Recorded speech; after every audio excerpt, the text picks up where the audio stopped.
Cita con Dios, un espacio para el encuentro, el diálogo, la reflexión y la oración.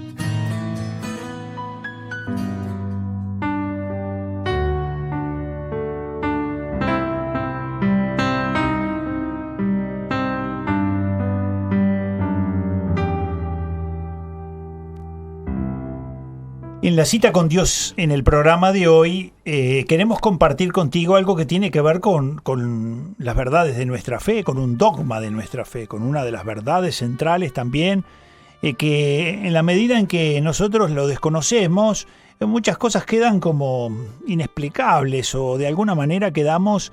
No entendemos nada de lo que nos pasa. No entendemos. Ni lo que pasa en el mundo, ni lo que pasa en los matrimonios, nada, no entendemos nada. Sí. Estamos en la ignorancia, y una de las consecuencias del pecado original es la ignorancia. Una de las consecuencias. Por eso, de lo que queremos hablar contigo es de eso, del pecado original, una realidad que últimamente aparece muy silenciada, que ha visto también un poco de confusión dentro de la iglesia por algunos teólogos que en vez de enseñarla, más bien la han, digamos, abandonado o la han... O silenciado. Silenciado. Y de hecho, este silencio ha traído justamente que muchas veces muchos creyentes que constatan, como constatamos todos, la presencia del mal, porque en lo vinculado con el pecado original hay una constatación empírica. Basta ver que hay mal. Y al mismo tiempo basta ver que hay como una suerte, diríamos, de división interior. Basta verlo, porque el mismo San Pablo dice en la carta a los Romanos que no hace el bien que quiere, sino el mal que no quiere. El mal que no quiere.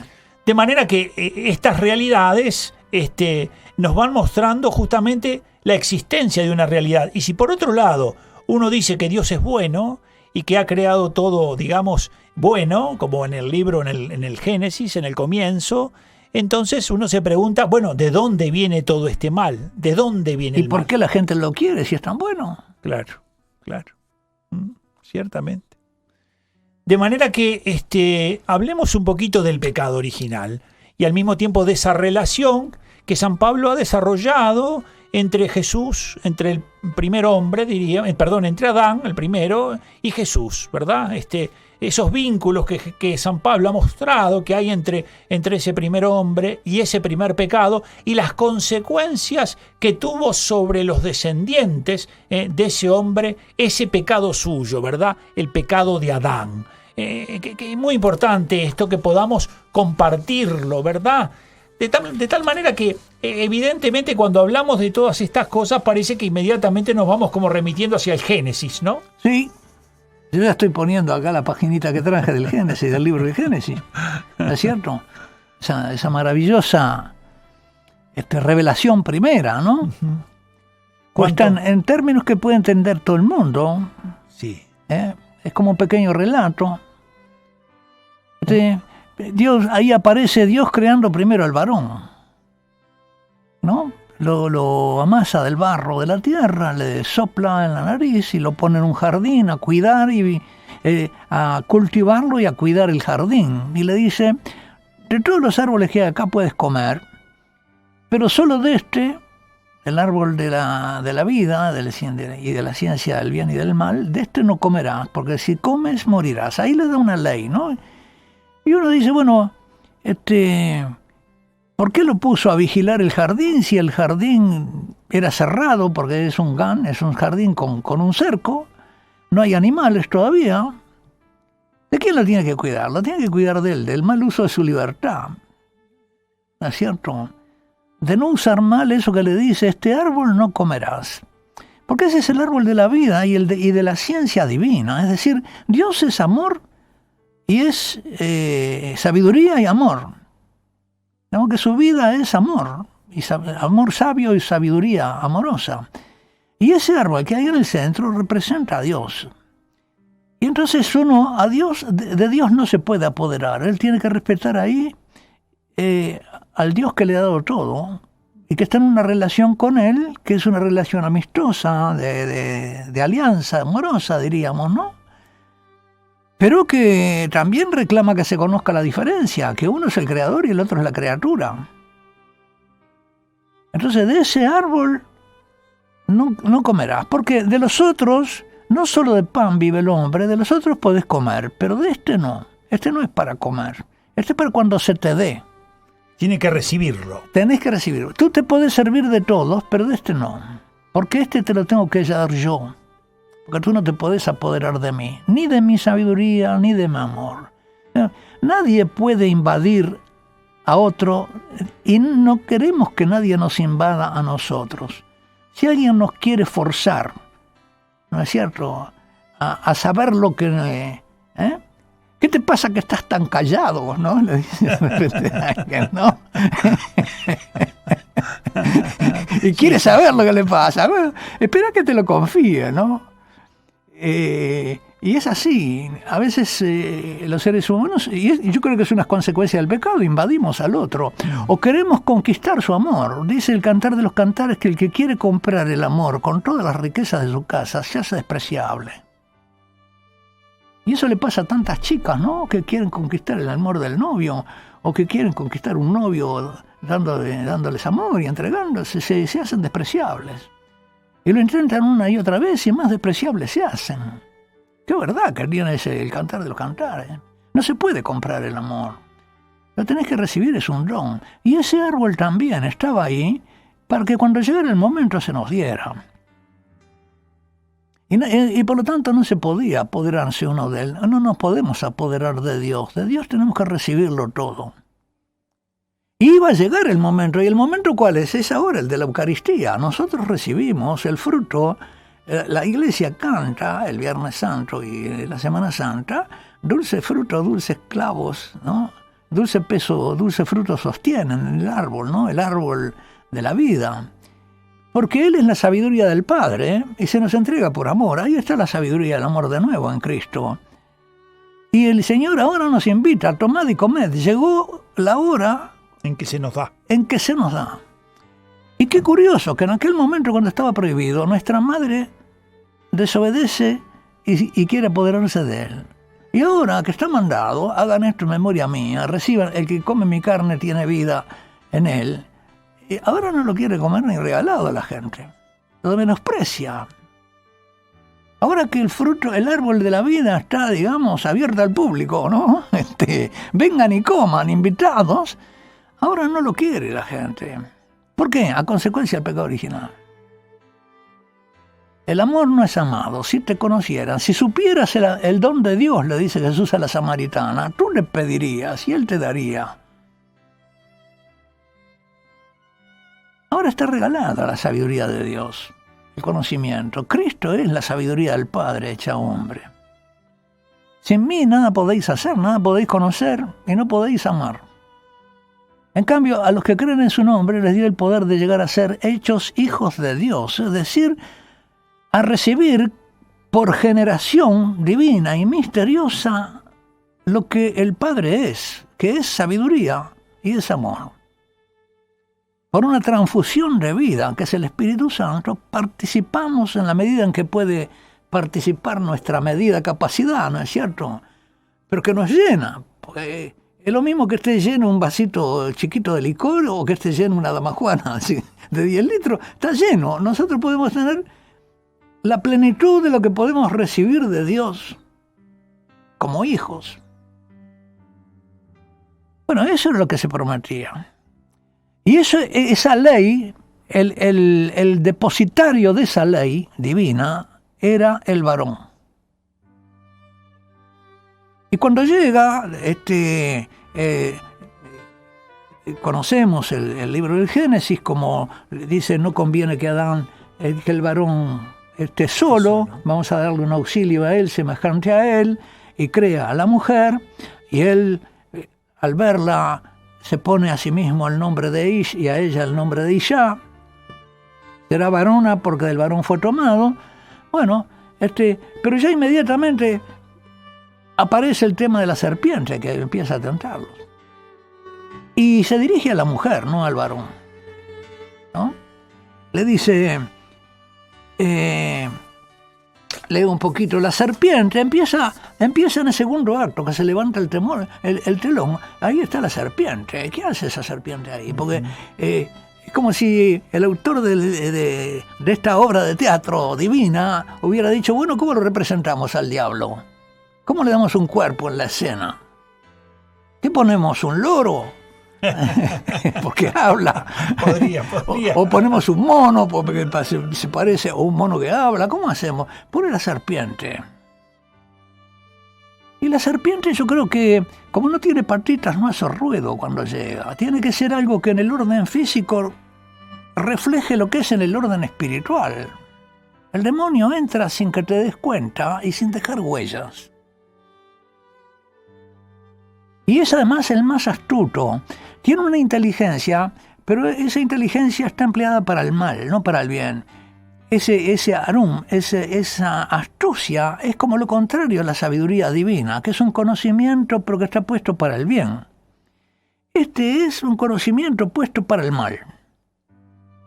Precisamente opuesto al conocimiento divino. Porque quiere ser independiente del conocimiento divino y aprender las cosas solas. Es como si el demonio le dijera a Dios, no me digas nada que lo quiero averiguar yo. Y en esa presentación inicial hay una cosa muy importante, que es esa mención que hace a que es una criatura de Dios. Sí. Porque en todo esto, diríamos, sí, es muy importante entender. Dios lo pone en el reparto. Está en el libreto de la obra, está él lo puso Dios ahí, a cumplir un libreto, que es odioso, es el malvado, pero lo tiene que hacer, para que brille la bondad, para que se reconozca, porque dice un autor del siglo XIII, el arcipreste Talavera, Martínez de Toledo, que si el mal no fuera conocido, el bien no sería sentido. No se vería la diferencia. Los que conocen más el valor de la gracia y de la salvación son los que han estado en el abismo del pecado y han sido rescatados de ahí. Porque han tocado fondo en el mal. Y además en la incapacidad de salir del mal. Y han visto cómo de repente, sin embargo, los han sacado de ahí. Y ahí descubren que eso ha sido una obra del amor y entonces pueden comparar. Con esta afirmación también se resguarda el no poner al mal como un principio. Ah, sí. No es otro Dios malo. Claro. No es que pueda tanto como Dios. Dios siempre puede más. Porque si no, después cuando de alguna manera se habla del pecado original, el bien y el mal pueden quedar como una suerte de amasijo que está en el ser del hombre, por decirlo así. O en esas películas de terror satanistas que parece que Satán fuera más... Dios no aparece, ni aparece. Sí. Parece que el demonio fuera el Dios de este mundo, el príncipe de este mundo. Sí. Y no es así. Pero entonces, este demonio habla con la mujer. La serpiente astuta habla con la mujer. Y la mujer no es la razón. Es el amor, porque la razón se la había puesto Dios con la ley como el cuidado del varón y al mundo exterior, primero para cultivar el jardín, después para ponerle nombre a los animales y también a la esposa que viene. Y era para el mundo exterior, en cambio la esposa es para el mundo interior.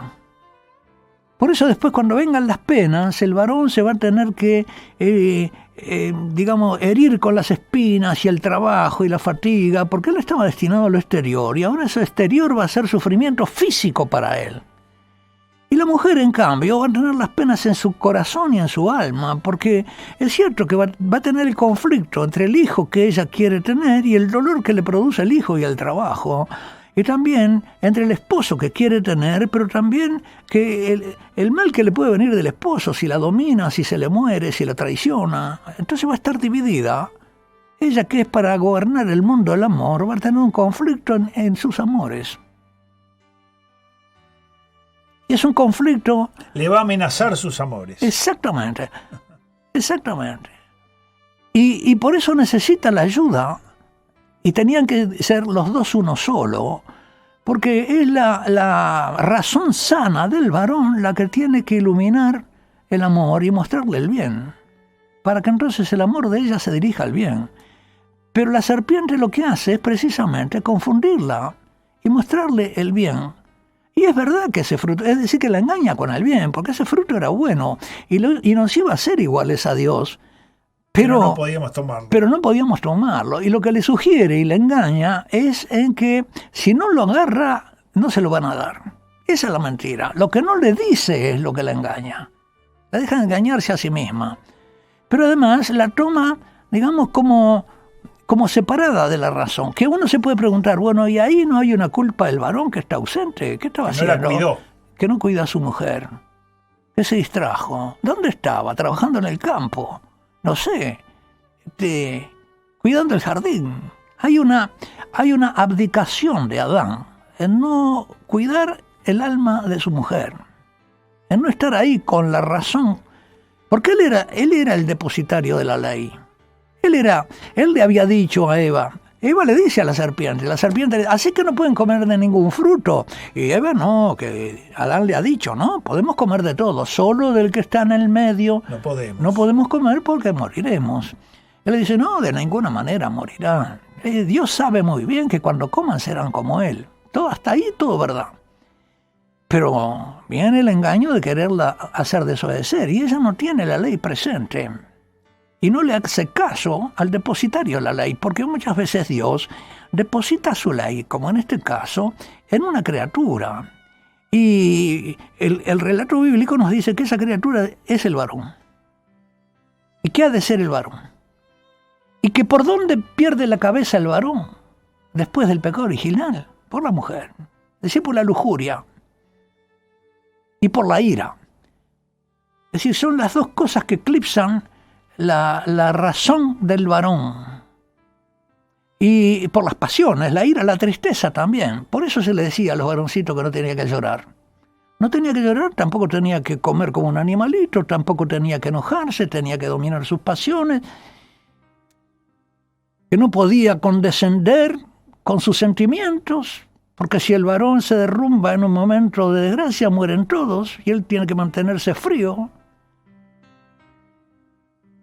Qué sabiduría, ¿no? Estaban, diríamos, las enseñanzas necesarias para que lo que había provocado el pecado original en él no tomara, por decirlo así, no tomara posesión de su corazón y de sus obras y pudiera cumplir verdaderamente la misión para la que estaba ordenado. ¿Dónde viene el momento que yo digo? En ese momento toda la creación suspendió, dejó de respirar viendo qué iba a hacer Adán cuando la mujer le ofrece de comer.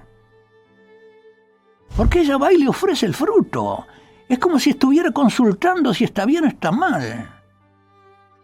Y él tenía que decirle que no. Y le dijo que sí. Ahí hubo, yo creo, como un espanto de la creación entera. Porque el portador de la ley abdicó de su misión de decirla, proclamarla y hacerla respetar. Por eso el pecado de Eva no produce la herencia del pecado original. El pecado que produce la herencia es el del varón, el del padre. Por eso dicen los santos padres que el pecado se transmite por el padre, el pecado original. Y de ahí vemos también que el varón caído lo que hace es abdicar de su tarea de hacer respetar la ley, el orden divino, el orden natural, el orden creado, y no ser complaciente por sus complacencias o por el desorden que pueda haber en la esposa o en la sociedad, en lo femenino, ¿verdad? En el amor, en los afectos, pero que no están ordenados por la razón. Que la razón tiene que ordenar el amor, tiene que mostrarle el bien. Y que cuando la razón del varón, del individuo, o de la sociedad, o del Estado, que debe de ser legislador, ¿no?, abdica de su tarea de dar, de ilustrar acerca de la ley verdadera, de la verdad, entonces el amor se enloquece.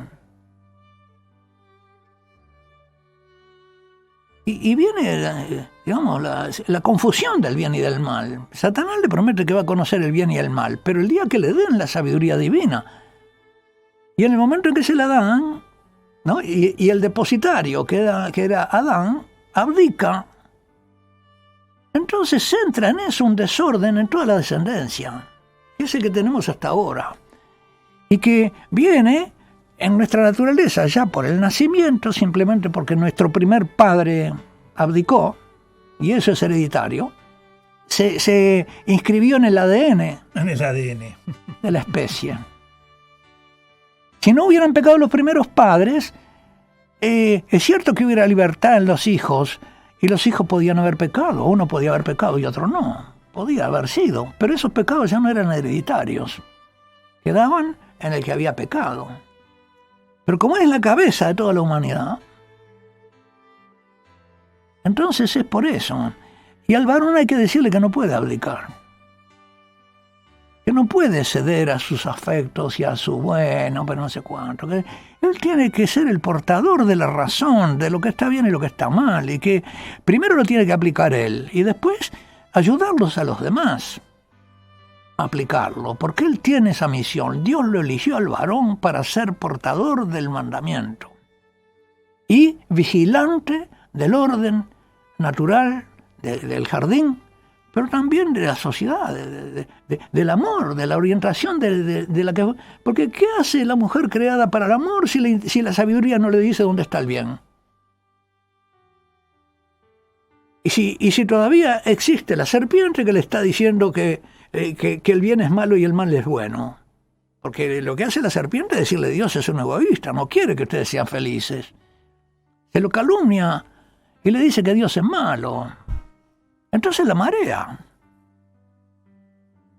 El amor, si la sabiduría no le dice lo que está bien, queda. Si no hubiera nada más, queda a merced de, no sé, de la ceguera. Pero como hay otro polo, un falso sabio, que está ahí aprovechando, pero que el Señor pone precisamente para que se distinga, pero ella no puede discernirlo. El que tenía que haberlo discernido era el varón. Él abdica. Es terrible. Por eso te digo, la creación entera en ese momento estaba suspendida mirando qué hacía Adán, los ángeles, todo. ¿Qué va a hacer ¿Qué va a hacer? Él había sido el depositario de esa ley que tendría que haber custodiado y también comunicado, y por lo tanto por ella tenía que haber renunciado. Tenía que haberla salvado a ella. La tenía que haber liberado de la presunta acusación. Exactamente, tenía que haber guardado a su alma del engaño diabólico. Y ahora, ¿qué ha pasado? Que ese varón ha perdido hasta el respeto de la mujer. A la mujer ni lo respeta. El varón se ha desprestigiado totalmente. El otro día me decía, bueno, muchas veces me han dicho: padre, no se encuentra uno. Y yo le digo, bueno, pero ¿y quién los educa? Yo les he dicho, pero ¿y quién los educa a los varones? Son ustedes. Palo para nosotros. No, le acabo de dar palo a los varones hasta cansarme, pero ¿dónde le llega a uno? Sí, Padre, pero yo... Ahí yo mientras le doy palo a los varones, todo dice: Estoy muy bien, contenta, padre, estoy contenta. aplauden. Pero cuando digo algo a la mujer, este es machista, este cura es machista. Pero yo pensaba, capaz que estoy mal, usted me corrige, que dijo usted: dichoso el pecado, que se dice en Semana Santa, ¿no? San Agustín dice, sí. Sí, y también se o dice, feliz culpa que nos mereció. o feliz culpa. Porque en el paraíso éramos criaturas, el hombre era una criatura, pero gracias a la venida de Jesucristo y al conocerlo, Él nos ofrece vivir como hijos. O sea que se nos eleva la dignidad. A ver. Bueno, eso es opinable. Yo pienso que nosotros estábamos destinados a lo divino. Estaba destinada la creación a las bodas del Verbo con la humanidad. Ya estaba, el plan de la encarnación estaba. Esa era una duda que yo tenía. Estaba. El plan ese estaba. Para eso son creados. La primera boda, la de Adán y Eva, apunta a la última boda, a la del Apocalipsis, a la del Cordero con la Iglesia. ¿Y la Iglesia qué es? Es la humanidad que ha vivido como discípula de Cristo, engendrada por Dios Padre, porque si no es hermana de Cristo, no puede ser esposa. El Cantar de los Cantares dice: hermana mía, esposa mía, hermana mía. Uno dice: pero esto es un incesto. No, es que si no sos hija de Dios. no podés ser esposa de Cristo. ¿Por qué? Porque el Padre te engendra como hija para entregarte como esposa a su Hijo. Es misterioso, ¿no? Sí, Es esa imagen misteriosa. No es que nosotros tenemos que entender los misterios divinos a la luz de la naturaleza humana, Claro, sino que tenemos claro. que entender la naturaleza humana a la luz de estos misterios divinos. Lo que pasa es que actualmente hay una pérdida del sentido mistérico y religioso del mensaje cristiano y una interpretación puramente naturalista, que piensa lo que Dios nos pudo querer decir a partir de lo que nosotros podemos aceptar. Y como nosotros estamos heridos por la ignorancia, lo que aceptamos es como querer recortar de Dios todo lo que no cabe en mi mente. Entonces me queda un Dios chiquito que cabe en mi cabeza. Pero ¿cuánto recorté afuera? ¿Cuánto tiré a la papelera? Es un Dios que tiene mi ok, después si no, no. Sí, si no me cabe en la cabeza, No sirve. no me sirve. Porque esto mismo acontece y muchas veces se ve con el misterio de la paternidad. De alguna manera dicen, no, pero hablarle a la gente de Dios Padre, no, porque en el fondo tienen una experiencia de Padre. Pero lo que pasa es que el Padre eterno no es que sea un reflejo del Padre temporal. Ciertamente que habrán experiencias trágicas, pero eso diríamos, pero el Padre eterno es la fuente de toda la paternidad. Y lo que habrán son Lo desfiguraciones dice Pablo. del ser del Padre. Claro, del Que viene ser toda Padre. paternidad en el cielo y en la tierra. Todo claro, digo, entonces no tiene sentido hacer eso, ¿no? Como decir, bueno, y uno ve que esto es muy habitual y muy permanente, ¿no? Uno ve que esto es muy habitual y muy permanente, es decir, uno ve que de alguna manera lo que somos parece Bueno, que porque- de alguna manera se valida Bueno, para... porque hay una agresión al varón que forma parte de la agresión al padre y al hijo. Forma parte de la agresión a Dios mismo. Y esa agresión, así como el padre, yo digo a veces, así como el padre ahora lo meten en el asilo de ancianos, a Dios Padre lo metieron antes ya en el asilo de ancianos, ni el domingo lo van a ver.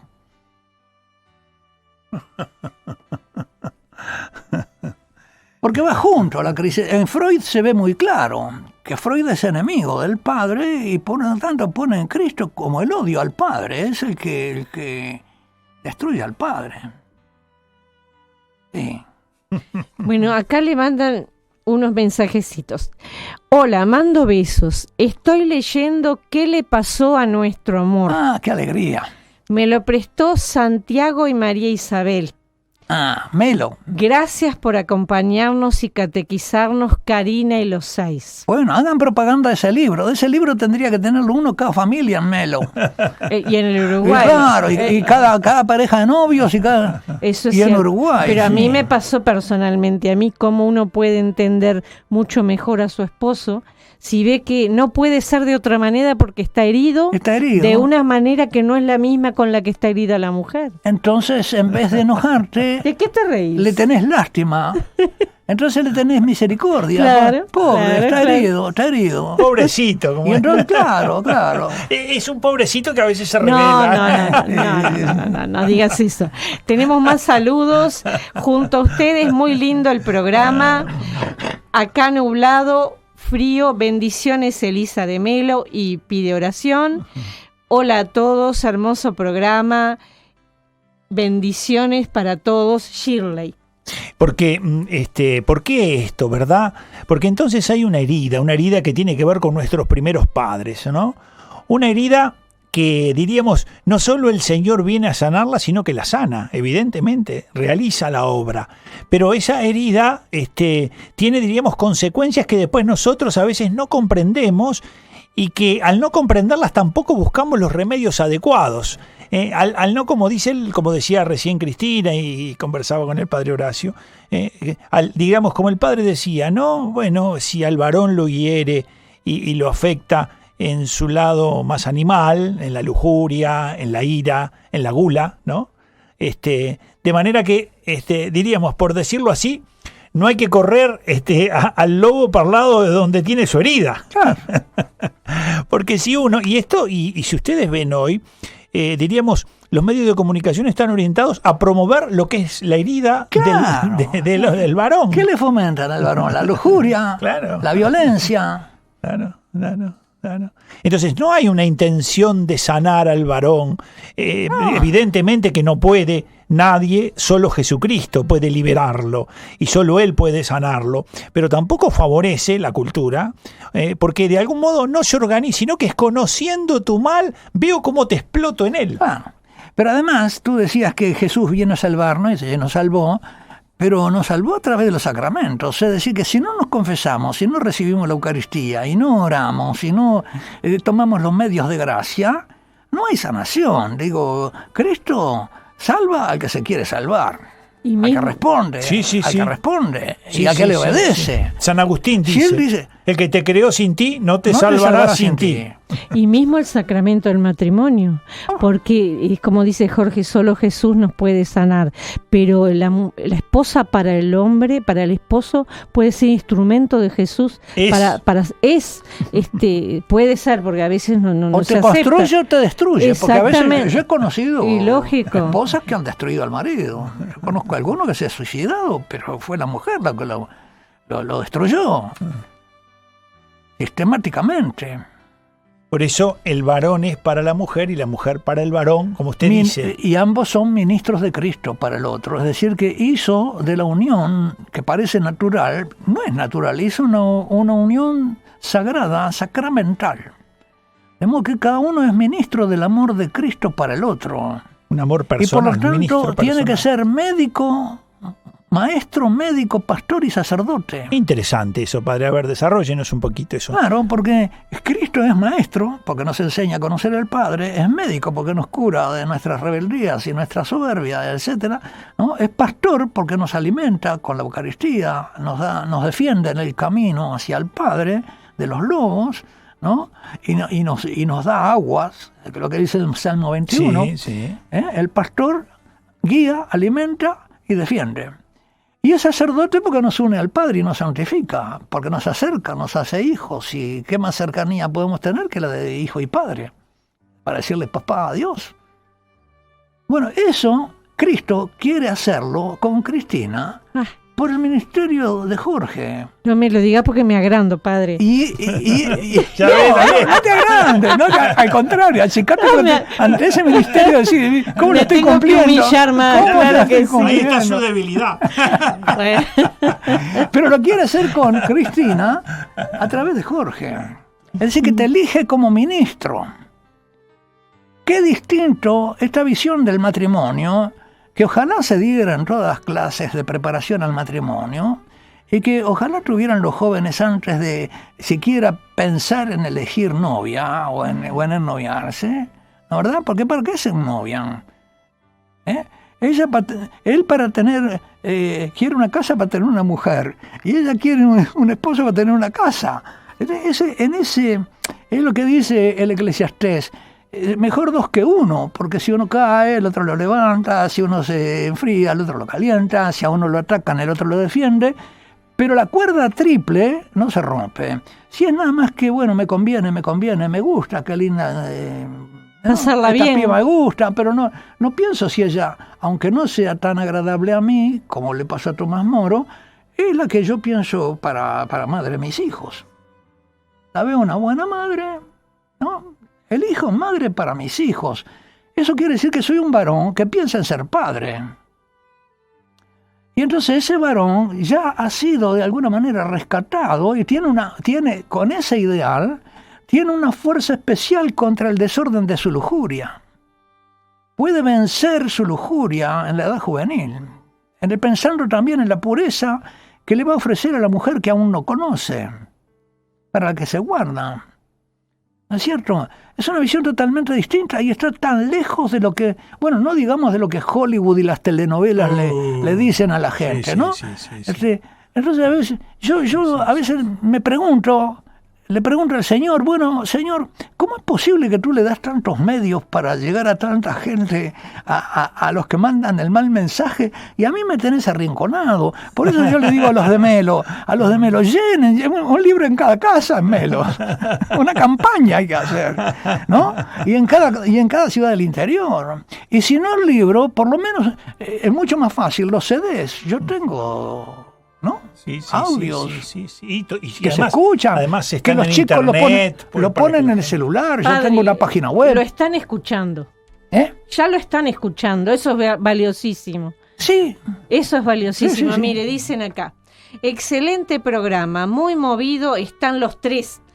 No me he podido mover del asiento porque está muy dinámico. Abrazo fuerte, no dice el nombre.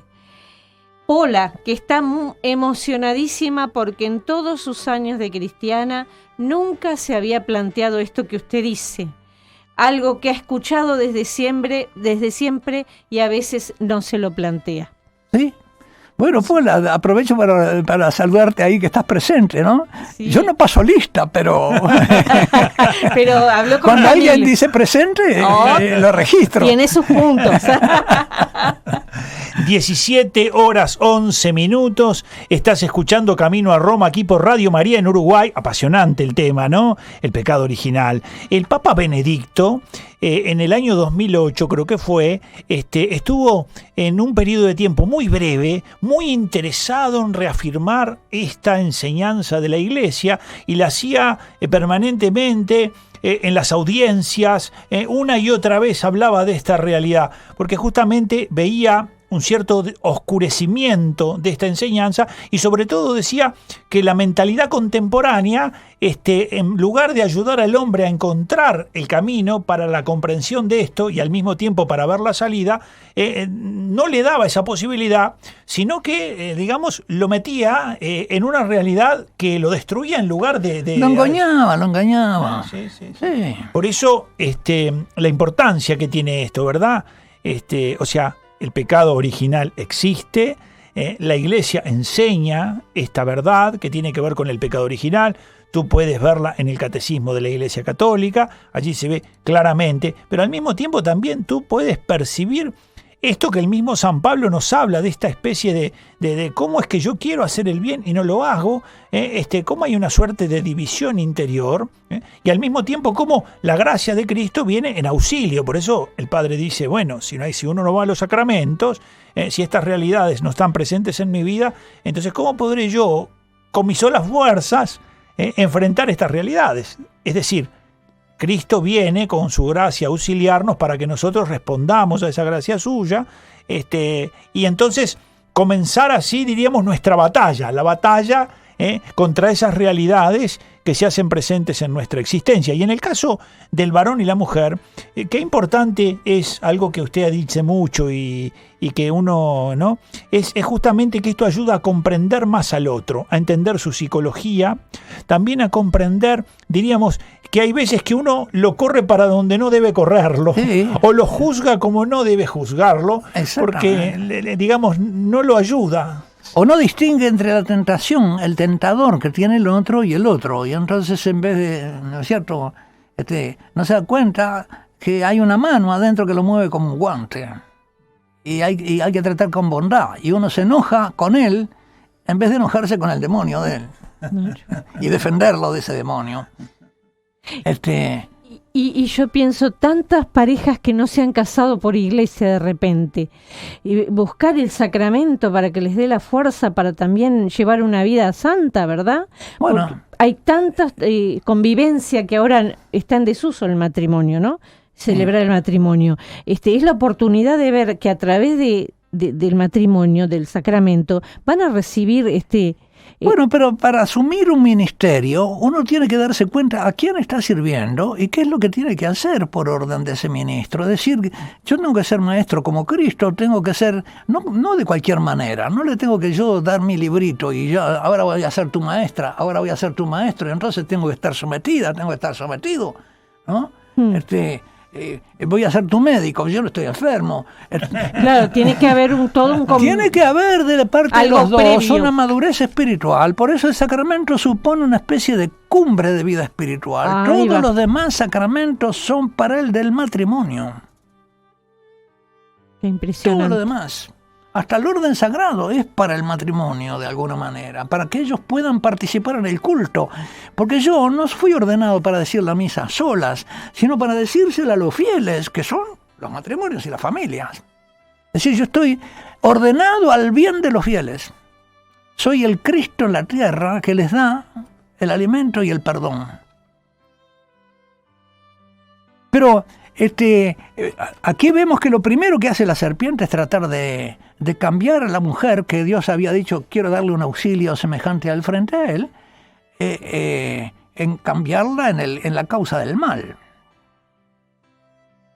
Ella tiene una riqueza interior fantástica. Y él también se ve que tiene ese amor, esa debilidad, no sé cómo es, por la mujer. La pone en lugar de Dios en ese momento.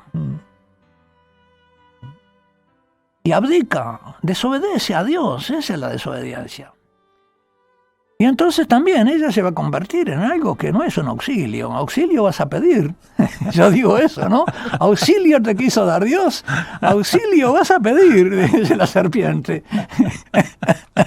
Y ya te digo que cuando tu mujer se te pone en contra, no hay peor enemigo que ella. Porque conoce todos tus lados débiles. Ahora dice que yo soy machista.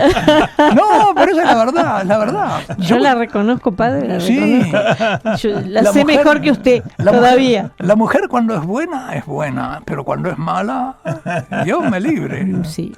Y puede ser las dos al mismo tiempo. Y eso ustedes lo saben muy bien. Por eso le digo que lo sé mejor que usted. Claro. Lo sé mejor porque que usted. Porque se conocen, se miran y ya se conocen. Sí. 17 horas 17 minutos.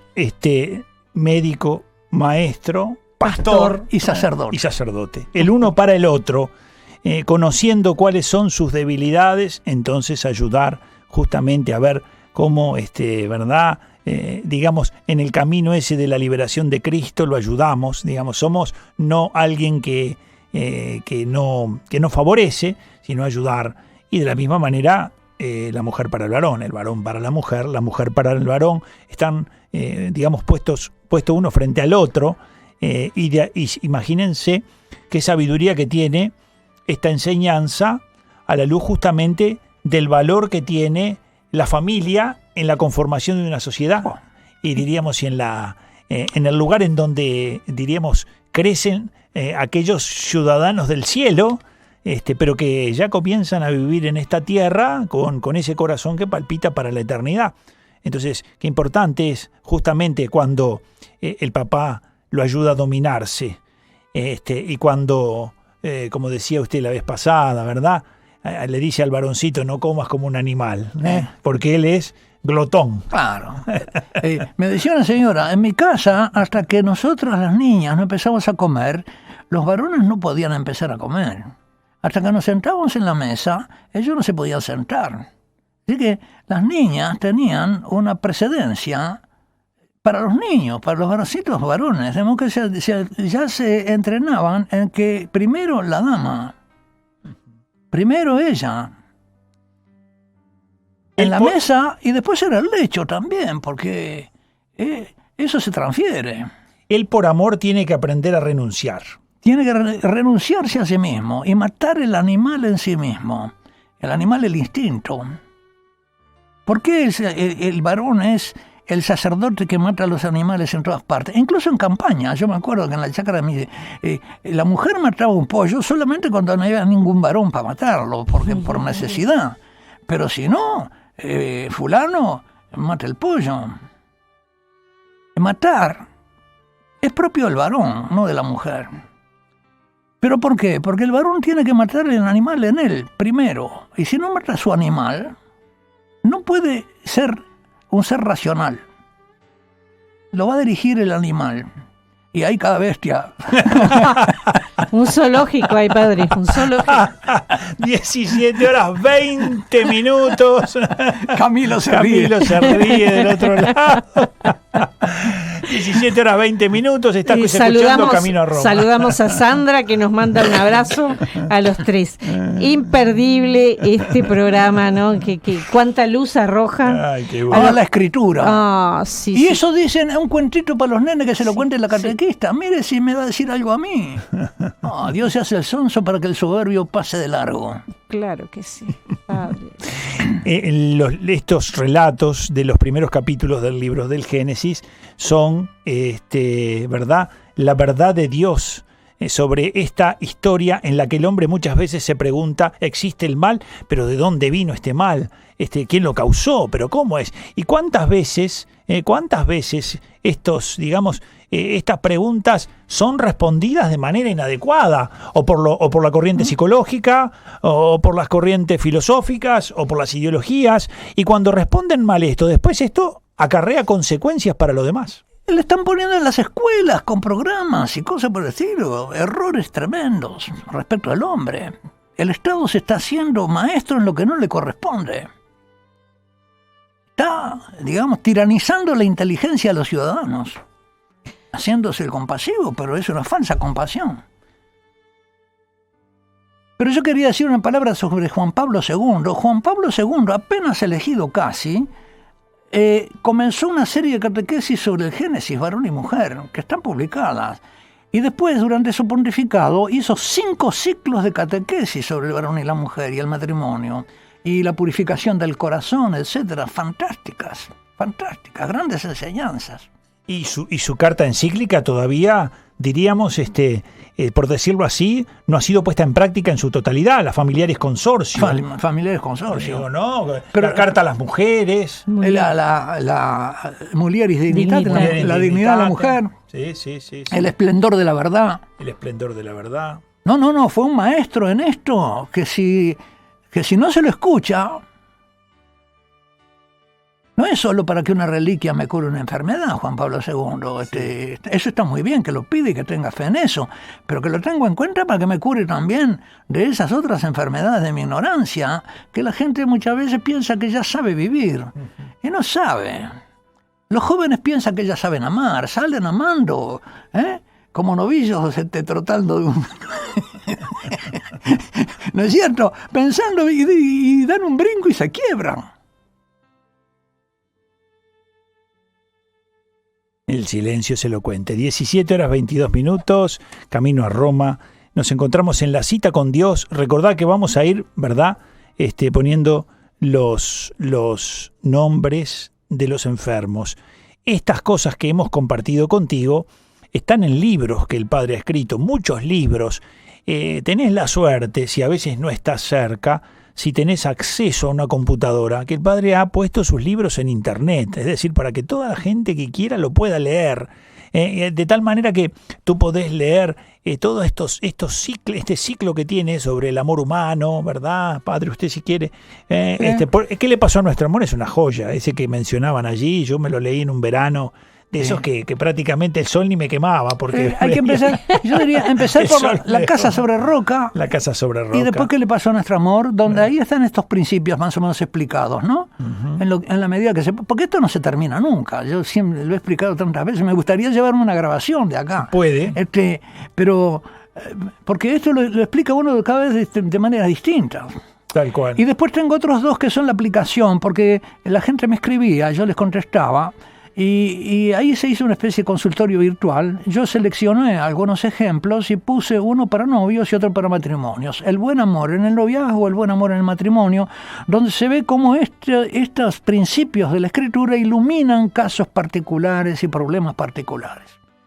La luz de la verdad de la Escritura. La luz de la verdad de la Escritura. Esto del buen amor en el noviazgo está, digamos, solo en el blog. No, está en el libro. Son 5 libros que están publicados. Perfecto. Y además hay son testimonios. Uno que son cartas de amor, 250 cartas de amor, una historia de amor, José Felicita, que se lee como una novela rosa. Ahora me estaba diciendo una profesora de universidad argentina que está leyendo cautivada eso y que lo comenta con sus amigas y enseña en la Universidad Austral, ¿no? Está admirada de ese libro. Sí. La historia de José Felicita. De José Felicita. Todas esas cartas. Pero esos libros son inacabables porque usted cada programa los amplifica. Sí, eso es un... Es el Espíritu Santo. Sí, es la Sagrada Escritura, es polvo de oro. Así como vos sacudís una bolsa de harina y siempre sale harina, la Escritura siempre sale polvo de oro.